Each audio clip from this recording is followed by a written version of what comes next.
성경에 여러 인물들이 나타나 있지만 그들 가운데에서도 다른 사람들을 돕고 섬기고 또 돌보는 데에서 가장 모델이 될 만한, 샘플이 될 만한 사람은 단연코 바나바라고 할 수가 있을 것 같습니다.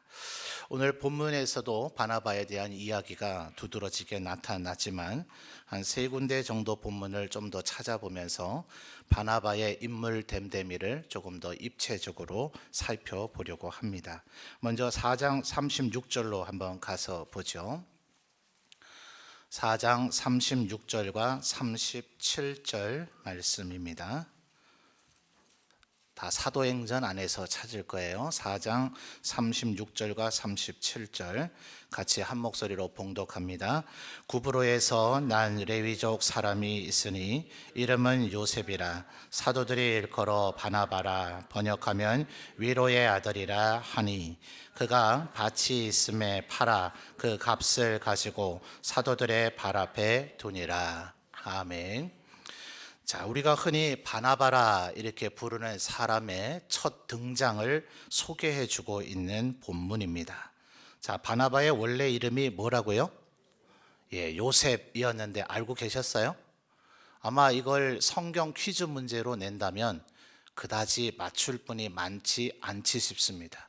왜냐하면 우리에게는 워낙 바나바라는 이름이 익숙하게 알려져 있기 때문에 그래요.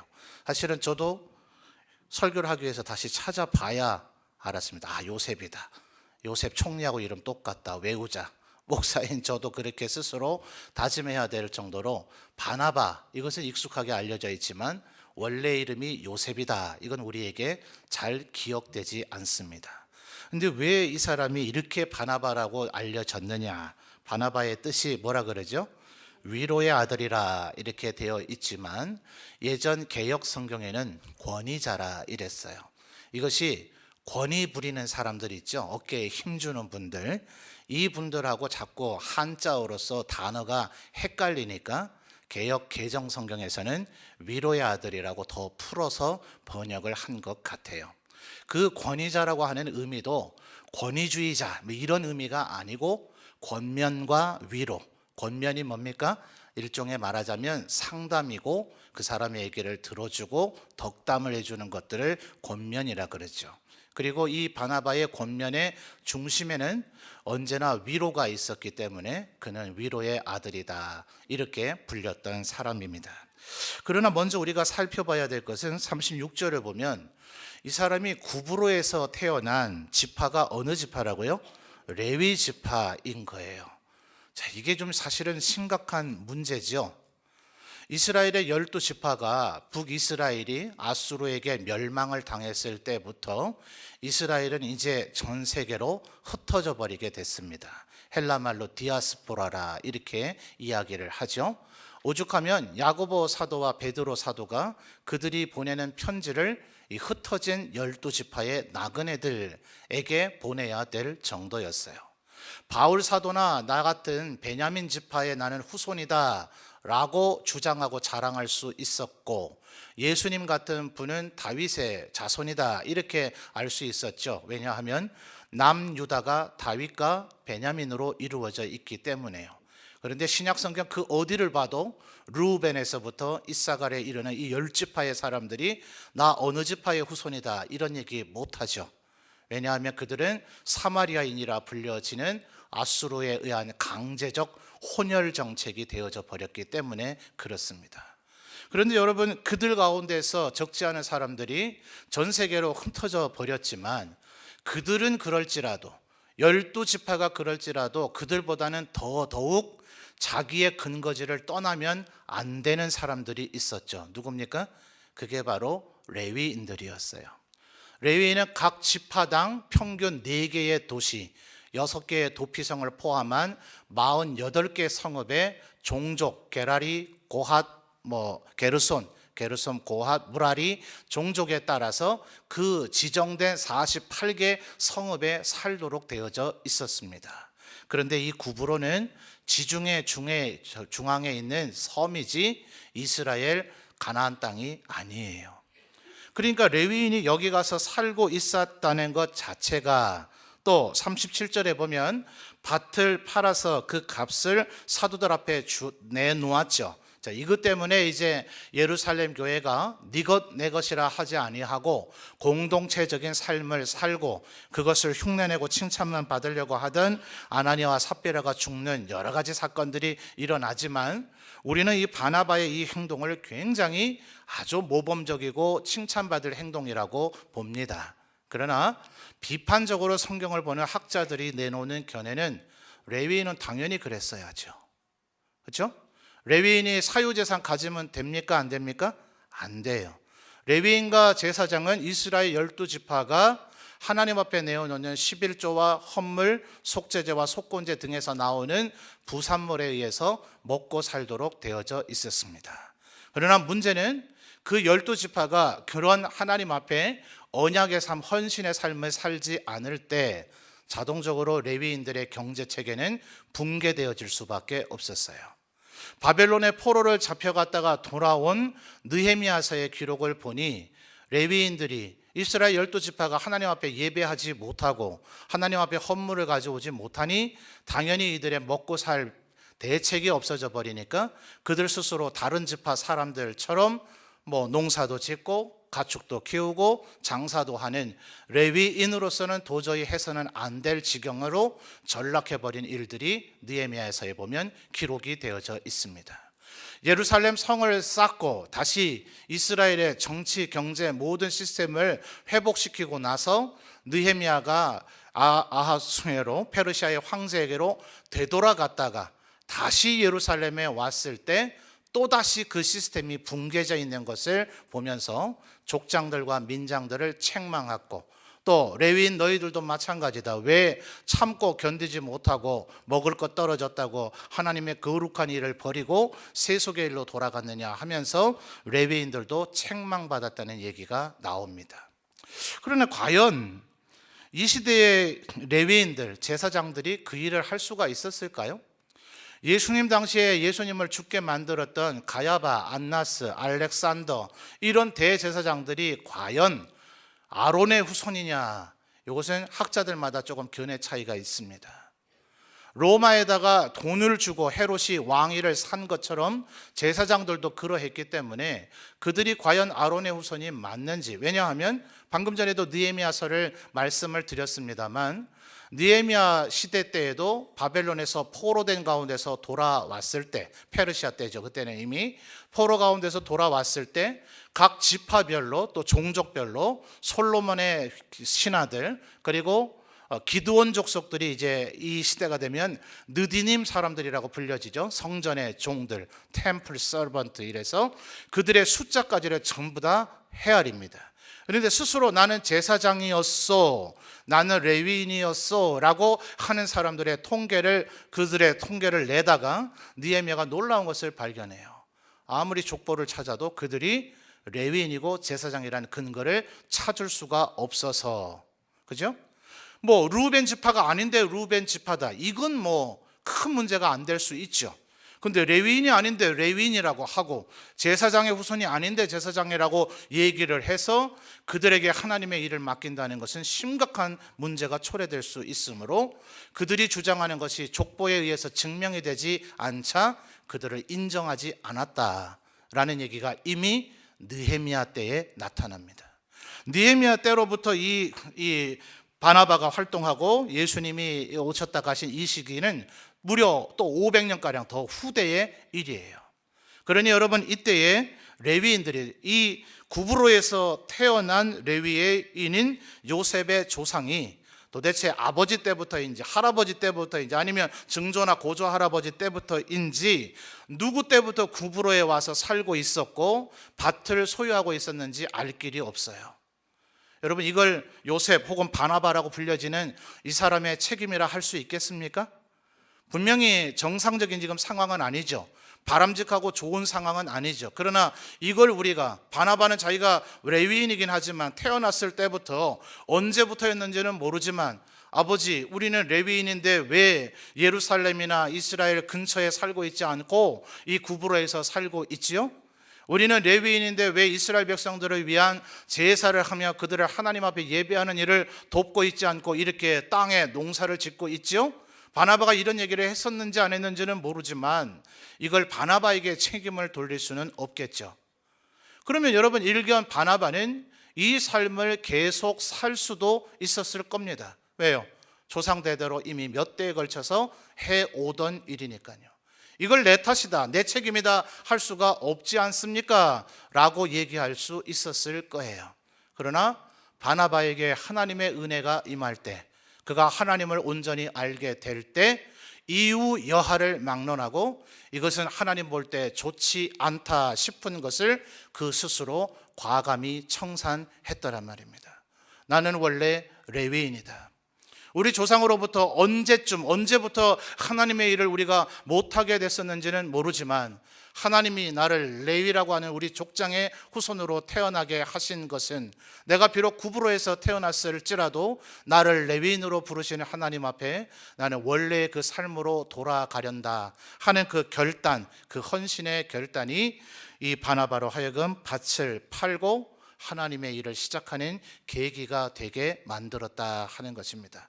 헌신이죠. 이게 바로 헌신이고 결단입니다. 그래서 오늘 이 저녁 우리 권찰님들도 그렇고 함께 예배하는 우리 모든 성도들이 지금까지 우리가 익숙하게 했던 일, 누구나 그렇게 하는 일, 어쩔 수 없이 그렇게 했던 일, 하나님 앞에서 그것이 옳지 않다, 바르지 않다 싶으면 과감히 청산할 수 있는 바나바와 같은 하나님 앞에 헌신된 종들이 되시기를 주님의 이름으로 축원합니다. 여러분 9장으로 넘어가서 볼까요? 9장의 26절, 27절을 한번 보겠습니다.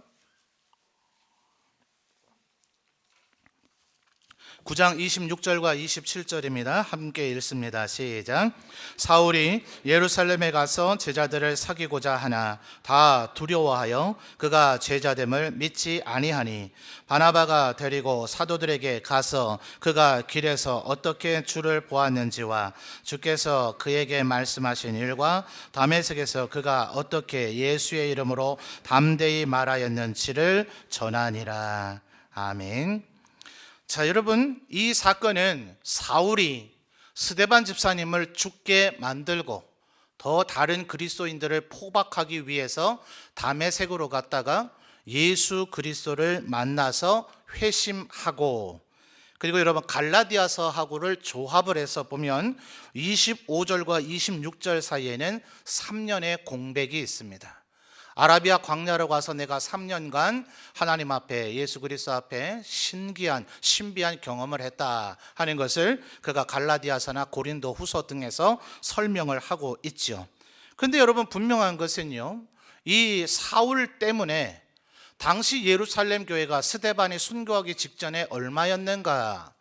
자, 사도행전의 표현을 보면 베드로의 설교를 통해서 한 번은 3,000명, 한 번은 5,000명, 그 다음에 또 다른 아나니아와 삽비라가 죽게 되는, 방금 전에 우리가 살펴봤던 그런 사건들을 통해서 제사장의 허다한 무리가 돌아왔다라는 등의 표현이 3-4번 나타납니다. 그래서 성경학자들은 스데반 집사가 순교하기 직전에 예루살렘 교회 공동체는 약 15,000명 정의 성도들을 가지고 있었을 것이다 라고 추론을 합니다. 그런데 스데반이 순교했을 때 사도행전에 기록하기를 사도들 외에는 전부 다 유대와 사마리아 땅으로 흩어졌다 그랬어요. 사도 몇 명이에요? 가룟 유다가 죽고 나서 마띠아를 새로 뽑았다 해도 12명, 15,000명에서 12명 남았으면 얼마입니까? 14,988명의 교회가 흩어져 버렸어요. 요즘으로 하면 이 정도 되면 15,000명 교회가 12명 남으면 노회 교회 폐쇄 보고가 들어올 거예요. 더 이상 교회 유지할 수 없습니다. 그래서 남은 12명도 다른 교회로 흩어지라고 하고 교회 문을 닫겠습니다. 교회 설립도 하나님의 이름으로 노회 허락받고 시작하고, 그리고 교회의 문을 닫는 것도 노회 보고하고 허락받고 해야 되는 일입니다. 그래서 아마 현대적으로 본다면 그렇게 됐을 거예요. 누구 때문에요? 사울 때문에요. 여러분이라면 사울을 용서할 수 있겠습니까? 그가 회개했답니다. 다메섹에서 예수님을 만났답니다. 3일 동안 장님이 됐다가 눈을 뜨고 난 이후에는 곧장 예수 그리스도의 이름을 전하고 다녔답니다. 바나바가 봤나요? 아니요. 바나바도 그랬다는 얘기를 들었을 뿐입니다. 왜냐하면 다메섹에 있었던 예수 그리스도를 아는 자들이든 아니든 또 유대인들이 이 사람 대제사장의 권한을 받아서 예루살렘에서 나사렛 이단들을 잡으려고 왔다고 하더니 이 다메섹 성에 들어온 지 3일 지나고 나서는 하는 일이 오히려 예수가 그리스도라고 전하고 있으니 다메섹에 있던 예수님에 대한 적대적인 유대인들이 사울을 죽이려고 했어요. 사울도 서둘러서 도망갈 수밖에 없었다는 얘기가 23절에서부터 25절까지의 스토리입니다. 그러니까 실제로 다메섹에서 그렇게 많이 복음을 전한 건 아니에요. 그리고 나서 3년간 사람이 사라졌었어요. 그리고 어느 날 예루살렘에 나타나서 예수 그리스도를 믿는 사람들 만나재요. 좀 사귀재요. 얼굴 좀 알잽니다. 스데반을 죽게 만들었던 이인데요. 15,000명이던 교회를 12명 많고 다 흩어지게 아예 예루살렘 교회를 문 닫게 만들었던 사람인데요. 그 사람에게 내 얼굴 보여줬다가 그 사람에게 내가 그리스도인이라는 걸 알려줬다가 어느 날 갑자기 또다시 나를 잡으러 올지 나를 죽이게 만들지 알 수가 있습니까? 그러니 26절 하반절에 뭐라 그랬어요? 사울이 예루살렘에 가서 제자들을 사귀고자 하나 그 다음 뭐예요? 나오는 글자가 뭡니까? 다 두려워하여 그가 제자됨을 어땠다고요? 믿지 아니하니. 여러분 어떠시겠어요? 한번 상상을 해보세요. 사울이라고 하는 이가 3년 만에 나타났는데 스데반 집사를 돌로 쳐서 죽이는 일에 제일 앞장섰던 그가 나는 이제 예수 믿는 사람이 되었다고 내가 교회를 위해서 헌신하겠다고 여러분이라면 믿을 수 있겠습니까? 아무도 그를 믿지 않는 그 상황 속에서 27절에 누가요? 바나바가 사울을 믿어주더라 하는 겁니다. 여러분 만약 성경에서 만약이라고 하는 이런 가정을 하는 것은 조금 위험할 수 있겠습니다만은 바나바가 이때 사울을 믿어주지 않았다면 신약 성경 13권을 쓰고 지중해 전역의 교회를 세우는 위대한 사도 바울은 어쩌면 만들어지지 않았을런지도 모릅니다. 모두 다가 그 사람을 못 믿어줄 때 모두 다가 그 사람은 형편없는 사람이라고 할 때 그 사람 때문에 교회가 문을 닫게 생겼다고 얘기할 때 그 사람은 절대로 하나님의 일꾼이 될 수 없다고 얘기할 때조차라도 이 사울을 믿어줬던 사람, 이 사람이 바로 바나바더라 하는 겁니다. 여러분 사울이 스스로 나중에 얘기하죠. 나는 악행자였고 포행자였고 죄인 중에 괴수였지만 하나님께서 나를 충성되이 여기셔서 나를 일꾼 삼아 주셨다. 분명히 하나님께서 충성되이 여기신 것은 맞습니다. 그러나 하나님은 사람을 통해서 일하시는 줄 믿습니다. 하나님께서 사울을 충성되이 여긴 것이 누구로부터 확증되고 드러났습니까? 그게 바로 바나바를 통해서 그렇게 되었다는 것이에요. 물론 계속해서 사람들이 믿지 않았습니다. 그래서 이 9장 상황에서는 사울을 다소 자기의 고향으로 돌려보내게 됩니다. 자, 오늘 본문 11장으로 이제 와서 보시죠. 오늘 본문 11장을 보니 안디옥의 교회가 생겨졌습니다. 얼마나 많이 생겼는지 21절을 보시면 주의 손이 요즘 새벽에 우리 사무엘서를 통해서 법궤를 블레셋인들에게 빼앗겼지만 그 법궤가 그 어떤 인간의 도움도 필요 없이 이스라엘 땅으로 되돌아오게 하시는 하나님의 손을 우리가 사무엘상 4장에서부터 7장까지를 걸쳐서 살펴보고 있지요. 그래서 여기 또다시 그 하나님의 손에 대한 이야기를 합니다. 하나님의 손이 그들과 함께 하심에 그 다음 뭐라고요? 수많은 사람들이 믿고 주께 돌아오더라는 거예요. 자, 이때까지 바나바는 어디에 있었습니까? 예루살렘 교회에 있었죠. 근데 그 예루살렘 교회가 22절을 보니까 이 사람들의 소문을 듣고 바나바를 안디옥까지 보냈다 그랬습니다. 여러분, 저는 직장 생활을 안 해봐서 잘 모릅니다만 본사가 좋아요? 지사가 좋아요? 그렇죠? 그렇죠? 본사가 좋은 거 맞죠? 본사에서 근무하고 있는데 지사에 가라 그러면 감사합니다, 좋습니다 갈 분은 아마 안 계시죠? 제가 TV나 책을 통해 본 상식은 그렇습니다. 이렇게 비유하는 게 맞을런지 모르지만 예루살렘은 첫 번째 교회이고 안디옥은 아직 검증되지 않은 교회입니다. 안디옥 교회는 누구에 의해서 세워졌다고 얘기합니까? 유대인이 거기에 없네요. 19절과 20절을 보니까 베니게와 구브로 안디옥에서 유대인에게만 말씀을 전하고 있는데 20절을 보니까 구브로와 구레네 몇 사람이 안디옥에 이르러서 헬라인에게도 말해서 생성된 교회가 안디옥 교회입니다. 그래서 안디옥 교회를 교회 역사에서 사도행전의 주석가들은 흔히 이방인의 첫 번째 교회라고 얘기합니다.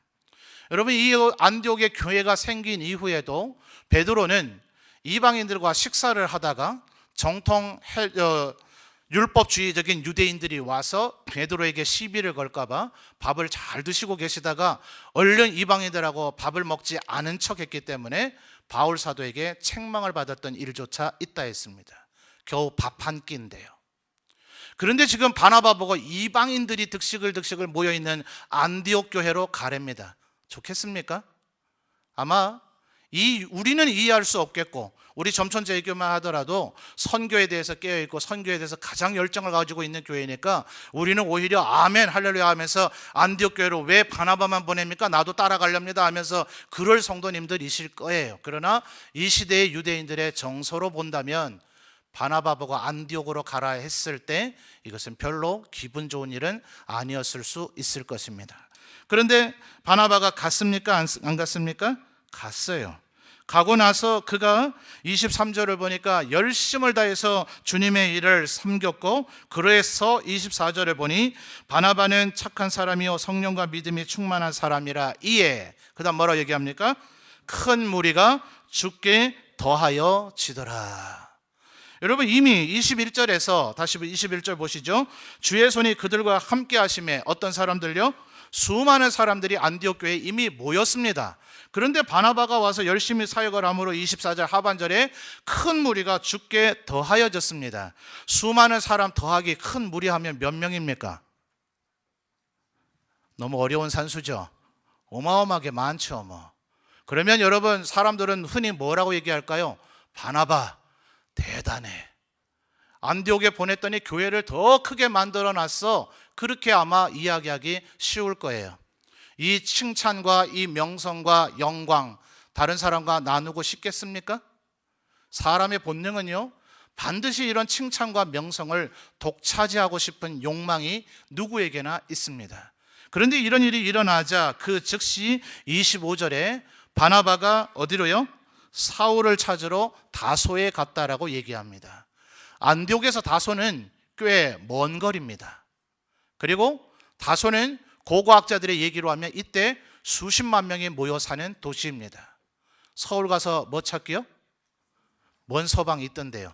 제가 무슨 서방인지는 모르지만 개서방은 아닌 것 같아요. 찾기 쉽다는 얘기예요? 어렵다는 얘기예요? 어렵다는 얘기입니다. 다소에 가서 사울 찾기 쉬울까요? 어려울까요? 어렵습니다. 뭐 때문에요?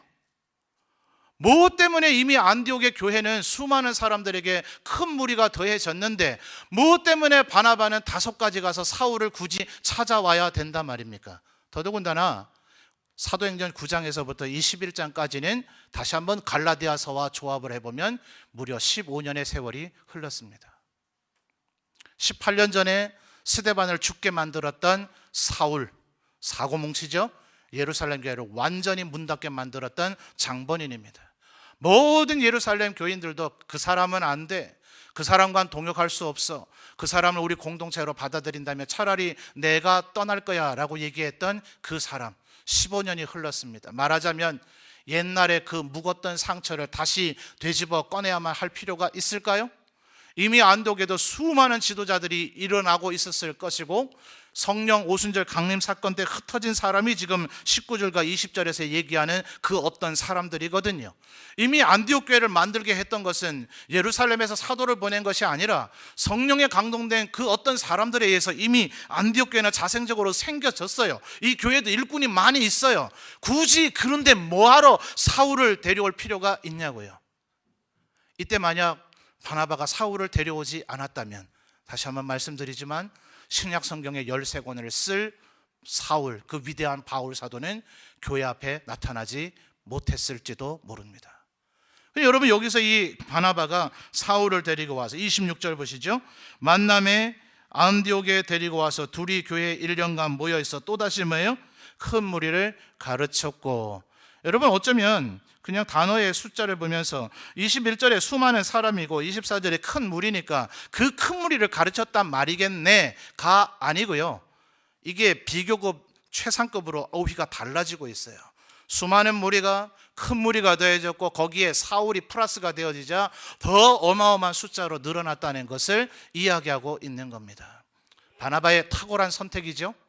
자기 혼자 영웅이 되려고 하지 아니하고 이 일은 함께 동역하고 함께 협력하는 사람이 많아지면 많아질수록 많은 열매를 맺을 수 있을 것이라는 것을 생각하고 사울의 단점을 기억하지 아니하고 그의 장점을 기억하여서 사울을 데려다가 그의 장점을 극대화시키면 하나님 앞에 크게 영광 돌릴 수 있을 것이라는 그의 통찰력, 그의 모험을 불사하는 그 도전심, 그리고 연약한 자 사울을 긍휼히 여기는 그 긍휼의 마음이 바나바가 사울을 데려오게 만들었더라 하는 것입니다.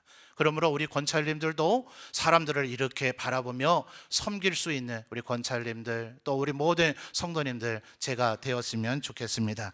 여러분, 한 구절 더 살펴볼까요? 13장 4절로 가서 보죠.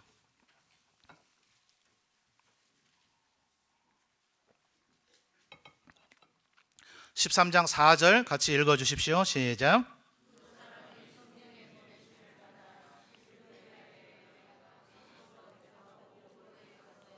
아멘.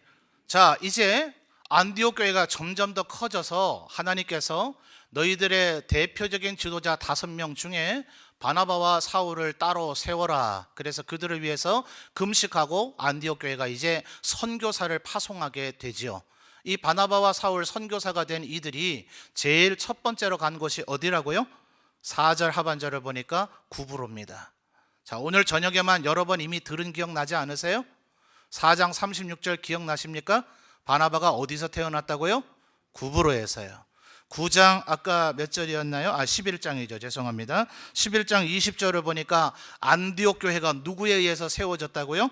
구브로와 구레네에서 온 사람들이 헬라인에게 복음을 전하면서 세워졌다고요. 그러면 구브로는 어떤 곳입니까? 바나바의 고향이기도 하고 안디옥 교회를 만들도록 만들어준 고마운 사람들이 있었던 곳입니다. 선교 사역해야 되는데요, 선교 사역하려면 여러분 어디로 가야 될까요? 구브로는요, 우리나라로 얘기하면 울릉도보다는 좀 크지만 이 이스라엘 땅에서 보면 거의 울릉도 같은 위치입니다. 울릉도보다는 크긴 크지만 그렇게 어마어마한 섬은 아닙니다. 거제도 정도 생각하면 되려나요? 혹시 제주도 정도 되려는지 모르겠습니다. 제가 완벽하게 지리적으로 평가해 본 것이 아니라서 그렇게 큰 섬은 아닙니다. 실제로 이 바울 사도와 바나바가 6절, 7절 이르기까지 12절까지 이 구브로 섬의 사역을 마치고 나서 13절에는 다시 육지로 올라가고 그 뒤에 1차 선교 여행의 모든 행선지, 2차, 3차 모든 행선지는 내륙과 해안선이지 섬으로까지 가지는 않았습니다. 그런데 첫 번째, 어디를 먼저 전략적으로 가야 될까요? 여러분, 지금 전 세계에서 모든 선교단체들이 100% 일치하지는 않지만 전 세계의 선교의 관문 도시라고 지정하는 곳이 있습니다. 그 지역에 영향력을 미치는 거점 도시들이 있죠. 그 도시에 복음을 전파하고 그 도시에 교회를 세우면 그 교회가 자생력을 가져서 그 인근 지역으로 뻗어나갈 수 있다고 평가되어지는 도시들. 그래서 선교 전략을 세울 때 무조건 오지로 파고 들어가는 것이 아니라 전 세계의 그 관문되는 도시들을 우선적으로 공략을 합니다. 그런 근대 현대적인 선교 전략으로 볼 때에도 이 구브로는 1차 우선 지역이 아니에요. 바나바의 마음에 뭐가 있어요? 내 고향, 내 어릴 때 살던, 내 어릴 때 알던 그 사람들 아직도 하나님을 모를 텐데, 이 안디옥 교회를 세웠던, 은혜를 베풀어줬던 그 고마운 사람들이 출발한 구브로, 그들에게 먼저 은혜를 갚아야 되지 않느냐 하는 그 마음이 바나바에게 있는 거죠. 그러므로 아까 11장 몇 절이었어요? 11장 24절에 어쩌면 이 21세기 한국 사회에서는 이런 사람이라는 호칭을 별로 듣고 싶지는 않을런지 모릅니다. 그러나 11장 24절에 바나바는 어떤 사람이라고요? 착한 사람. 여러분, 오늘 저녁에 헌신하는 우리 권찰님들과 우리 모든 성도들, 저까지 우리 모두가 하나님 앞에 착한 사람 되시기를 주님의 이름으로 축원합니다. 하나님께서 복 주신단 말이에요. 여러분, 사도 누가 세웠습니까? 예수님이 밤새워 기도하며 세웠죠. 그때에 바울이 있었어요? 없었어요? 없다 보니까 바울 보고 매일 사람들이 당신 사도가 맞느냐? 그래서 바울 사도가 나의 사도됨을 내가 변호한다, 이런 얘기를 그의 편지 가운데 썼을 정도입니다. 마지막으로 한 구절만 더 찾아보죠. 14장 14절입니다. 14장 14절 상반절만 읽어볼까요? 시작. 두 사도 바나바와 바울이. 자, 거기까지요. 누가 사도라고요? 바나바와 바울요. 누구요? 바나바와 바울요.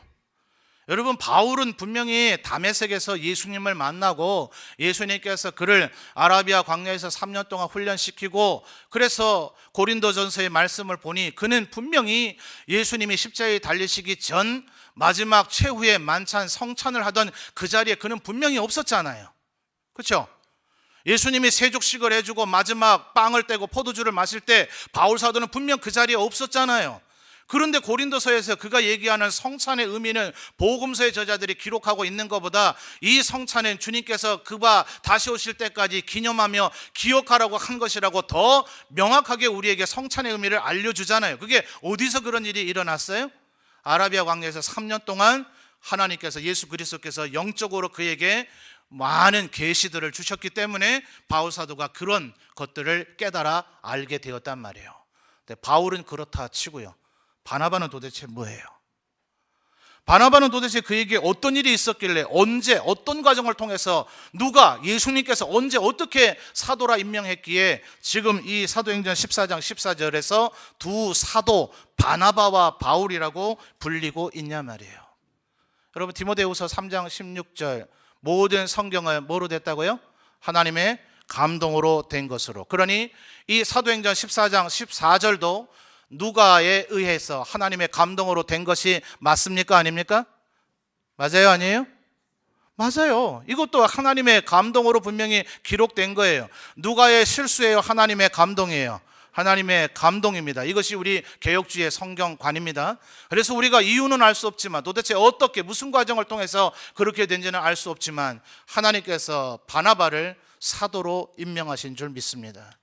여러분, 그가 레위인으로서 하나님 앞에 헌신했을 때, 그리고 그가 착한 사람으로서 최선을 다할 때, 모든 사람들이 알아주지 않는 사람을 품어주고 그와 함께 주님의 일을 충성스럽게 감당할 때에 하나님께서는 바나바를 높이셔서 사도의 지위에 이르게 하셨더라 하는 것입니다. 그러므로 오늘 이 저녁 헌신하는 우리 모든 권찰님들이, 함께 예배하는 우리 모든 성도들이 바나바처럼 하나님 앞에 영광 돌리는 주의 일꾼들 되시기를 주님의 이름으로 축원합니다.